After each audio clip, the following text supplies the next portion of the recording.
நேற்று வெள்ளிக்கிழமை முதல் தொடர்ந்து பெய்து வரும் கனமழையால் தாய்லாந்தின் ஹட்யாயில் பல பகுதிகள் திடீர் வெள்ளத்தால் கடுமையாக பாதிக்கப்பட்டுள்ளன.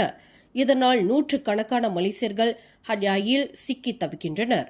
பாதிக்கப்பட்டவர்களில் ஒருவரான 33 வயது வான் நூர் அஷிகின் வான் அஸ்மி கூறுகையில், நேற்று வெள்ளிக்கிழமை காலையில் வானிலை நன்றாக இருக்கும்போது ஹட்யாய்க்கு வந்ததாக கூறினார்.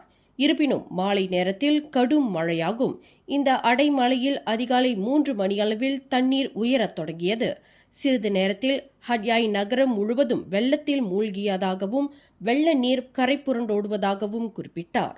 எந்தவொரு கடை வளாகமும், குறிப்பாக உணவு விற்பனை வளாகங்களும் திறக்கப்படாததால் தாங்கள் பெரும் பரிதவிப்புக்கு ஆளாகியதாக அந்த மலேசிய மாது கூறினார்.